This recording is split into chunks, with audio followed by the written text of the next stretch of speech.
G'day. We're Team Green Access from Monash University in Melbourne, Australia.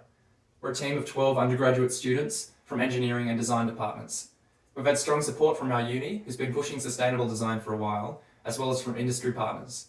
We'd like to quickly thank Jacobs Engineering, Melbourne City Council, a couple of other architect and engineer specialists who've given feedback, as well as Summer Foundation for their design building codes. We're excited to show you what we've made, so here it is. We present to you FlexiHome. FlexiHome is a response to two key movements in the Australian residential sector. Firstly, sustainability, and secondly, accessibility. Now, sustainability is a bit more self-explanatory. There's a growing movement of socially conscious and environmentally conscious people in Australia who want their homes to perform well and want to be aware of the impact that they're having, reducing their footprint and their energy use. But secondly, accessibility. There's always been a recent growing movement for accessibility, particularly in public places. But in residential sector, this is a new growing movement. FlexiHome wants to be part of this for a few key reasons. Firstly, building your home to suit disability standards suits the residents. When you age, it's a pretty normal process to lose mobility or vision. Having a home that's set up for this means that it'll very comfortably meet these needs. And the same also goes for someone in your family if they acquire a disability or have an injury. It's not just for families already with a disability. Secondly, designing for disability suits the friends of the residents. Now imagine inviting someone over for dinner just to find out that they can't make it in the front door or they have to leave early because they can't use your toilet. In a recent survey in Australia, about 81% of participants with a mobility issue said that they couldn't visit a friend's home if it didn't have the right accessibility. Now, designing for this home removes that kind of strain. And thirdly, designing for accessibility suits a growing movement in the market to have more of these homes available to sell. At the moment, someone with a mobility issue really struggles to find a new home that already suits their needs. Designing a new home with these standards is 23 times cheaper than it is to retrofit later. It's a no-brainer to have more of these on the market. You'll see in more detail about how a building is elegant and performs well with these two key features of accessibility and sustainability. We strongly believe that the future of the residential market needs to consider these two aspects in order to be environmentally and socially forward-thinking.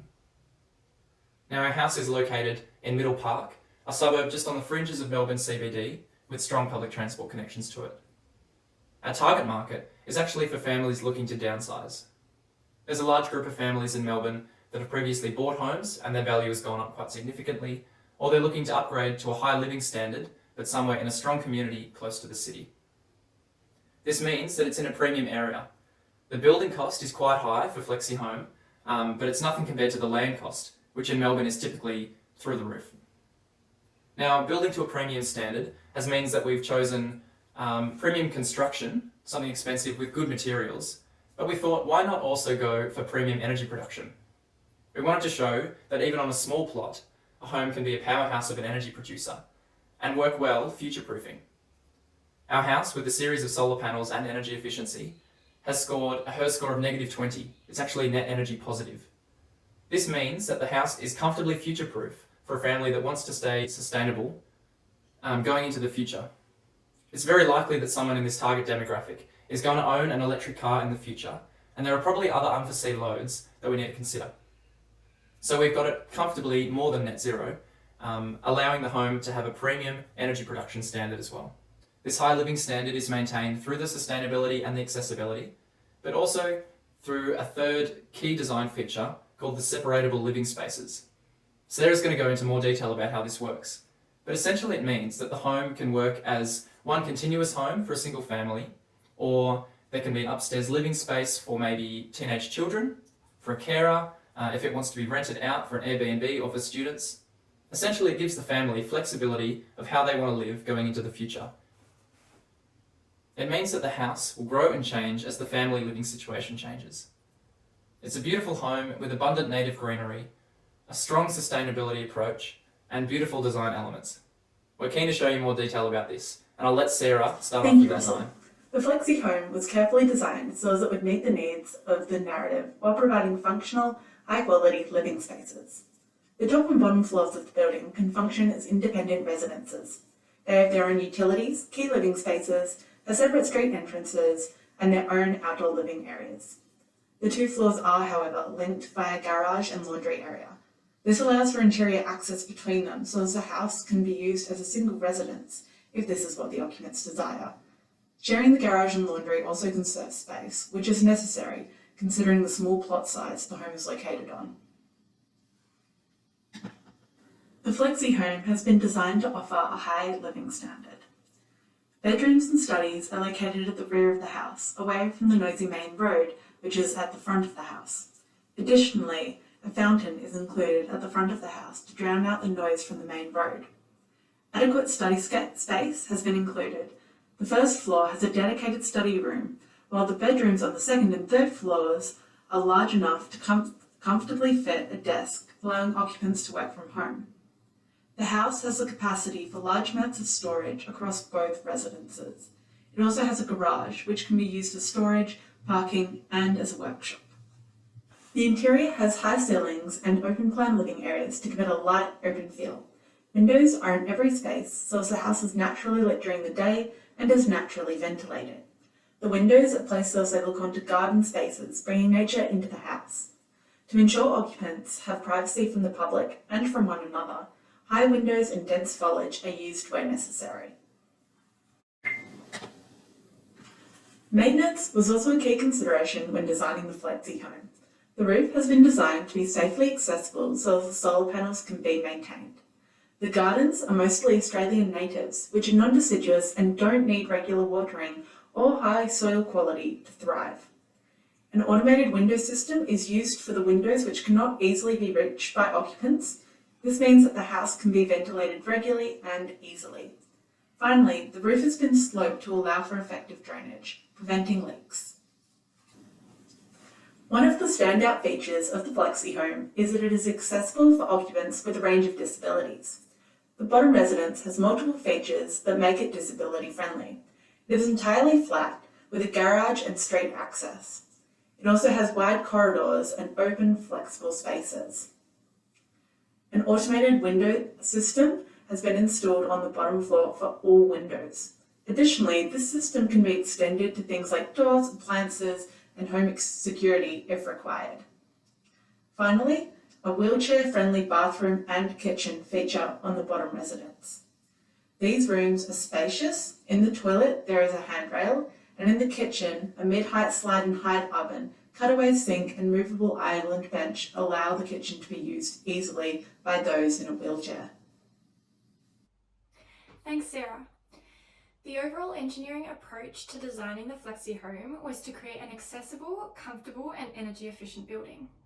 This first image shows the key engineering aspects of the building that I'll be talking about, with a particular focus on the water systems and the building envelope. Starting with the roof garden. The roof garden is an important aspect in terms of creating comfort and environmental quality in the Flexi home. It's designed to be an irrigated, extensive roof garden, meaning it's thin and lightweight, reducing loading on the first floor.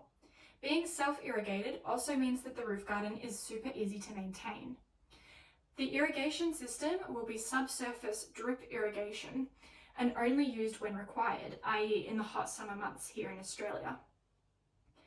The irrigation pipes are located in the soil layer as seen in this image, and this soil layer is separated from the drainage layer by a geotextile membrane.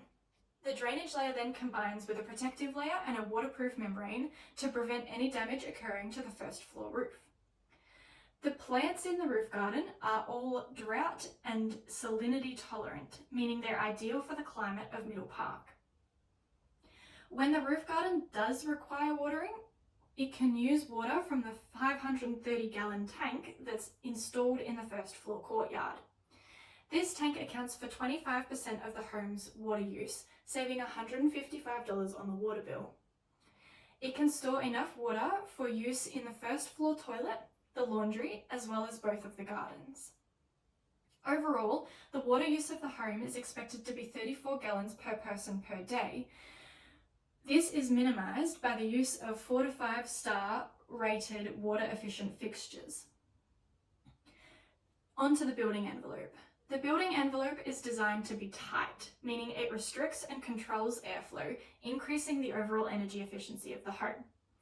All of the layers feature earth wool bat insulation and water and vapor barriers. The roof and the walls also have an additional polystyrene layer, which is a highly effective thermal insulator. In general, the walls are designed to have a high compressive strength and a high density.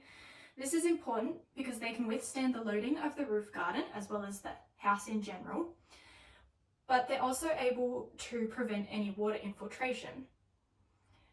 The high strength of the walls is also really good in increasing the resilience of the building to wind, which is important being near the coast. The floors of the building are set on concrete foundations. This is important because it's able to withstand loading of the building, but also to increase the resilience of the building to soil movement, which could occur due to soil cracking during droughts. The floor is also slightly elevated to minimize the risk of sea level rise, although sea level rise is not a huge issue in this location because the land is still 9 meters above sea level. The roof has similar insulation layers to the walls and the floor. The roof itself is corrugated zinc. This was chosen, as well as the solar panels, because of the resistance to corrosion, which is important again being near the coast where salt spray is highly plausible. I'll now pass you on to Julia, who will continue talking about the materials used throughout the building, as well as a general energy efficiency analysis of the home. Thanks, Rebecca. I will now go through the life cycle analysis of the materials chosen and main features that affect the energy consumption of the home. Materials were generally chosen based on their embodied energy and source material. Australian materials were chosen to reduce transport energy. Timber, earthwool, and weatherproof smooth 150 were chosen because they are sourced from natural materials and have a low embodied energy. Stainless steel and zinc steel were used on the exterior for window shading and roof cladding respectively, because they have a low embodied energy and fit the modern aesthetic of the flexi home. Extruded polystyrene is an insulation material that has a low thermal conductivity, but is the highest embodied energy material that is used in the building envelope. This trade-off is valuable because it can reduce energy associated with heating and cooling of the home. The Flexi Homes HVAC system consists of an efficient, centralized, reverse cycle air-to-air heat pump that is fully ducted around the home to ensure comfort of the occupants. The system was sized based on the design heating and cooling loads for Middle Park, as summarised on the slide. The HVAC system extracts air from inside the building envelope and recycles it through the inverter to heat and cool the building, therefore decreasing the loads on the system. The supply and exhaust outlets have been placed on opposite sides of a room to encourage air circulation around the house. In addition, a HRV system has been added to ensure that occupants receive enough fresh air without adding or losing energy from the surroundings. The Flexi Home uses an efficient, centralized HRV system that has 90% heat recovery and meets the requirement of 1.5 air changes per hour. Exhaust outlets have been placed in kitchens and bathrooms to help remove pollutants, while supply outlets have been placed in the lounge areas and bedrooms. Australia is known for being a dry, bushfire-prone country where bushfire smoke has affected the quality of life of Australian residents. As a result, the HRV system has also been fitted with filters that can remove smoke particles from bushfires and ensure that occupants maintain their comfort even during the bushfire season. The filters chosen can remove up to 80% of PM1 particles. Windows also plays a critical part in limiting the heating and cooling loads required for a home. Our design minimises the number of west-facing windows as they can place a high cooling load on homes in the summer. Side bins, overhangs and deciduous plants have been added for shading in the summer whilst letting the sun in during winter. For this reason, a low E coating was omitted from the windows to ensure that the solar radiation can help heat the home in winter. The Flexi Home uses double glazed windows with UPVC frames to ensure a low U value to reduce thermal conductivity. Windows have been placed to encourage natural ventilation throughout the home, as shown in the diagram on the slide. A water feature is located outside the front window to allow for a natural evaporative cooling effect during summer. Windows have also been placed in high areas to allow hot air to escape in summer and for privacy. As the windows are so high, they have automated opening and closing mechanisms that can be controlled through an app connected to the home Wi-Fi system. The windows can be set up to open and close based on the environmental temperature, humidity, and weather conditions to minimize the heating and cooling loads. This not only improves the efficiency of the flexi home, but also allows the first floor to be disability friendly. To achieve net zero, an efficient electricity generation system of 29 solar panels and a 15 kilowatt-hour hybrid battery has been added to the flexi home to meet its electricity needs. The roof of the home is angled to optimize the electricity generation of the panels and allow for rain to help wash off dirt. The solar panels on the flexi home have a high energy efficiency of 22% and are corrosion and wind resistant. These are important features because the home is located near the beachfront, which can create sea salt spray and strong winds. A hybrid battery also allows the home to continue using electricity in the event of a blackout to maintain comfortability.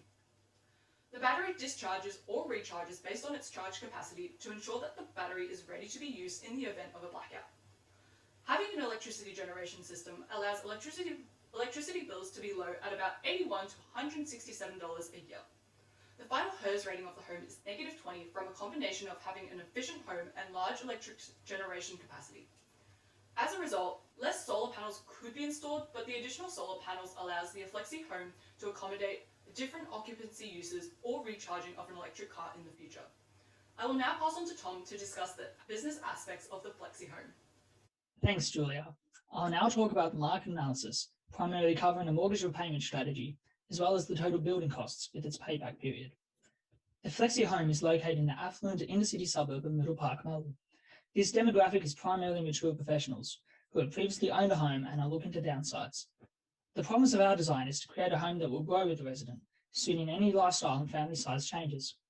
This appeals to the demographic that are looking for a home to live in for a number of years. The land value, being close to the city, is stable and likely to increase with Melbourne's forecasted population growth in the coming decades.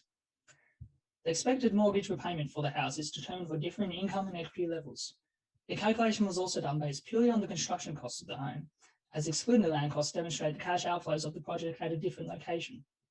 The payments are calculated for a 30-year mortgage with a lower interest rate of 2.46%. This low rate is utilised as Bank Australia offers heavily reduced home loans if there is a net HERS rating of 7 stars or higher, making it suitable for the energy-efficient home that the flexi home is. The weekly median household income for Middle Park is $2,353. When assuming a 30% household income contribution to mortgage repayments, this results in a median weekly payment of $522. By looking at the chart below, you can see that a deposit of 67% is required, resulting in a down payment of $1,138,000. This value is realistic for the neighbourhood, as property owners will already have significant equity in their portfolio, given the typical age range of the area. Also in this chart are other weekly payment schedules assuming different rates of deposit, demonstrating that greater income is required for a smaller deposit percentage.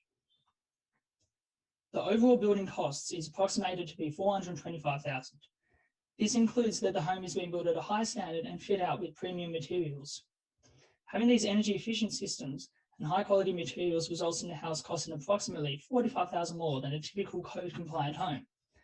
These choices means that the operation costs are far lower and even creates revenue over a longer time period. The high building costs are also justified of the growing demographic of adults who are environmentally conscious and have the means to pursue an actively sustainable lifestyle.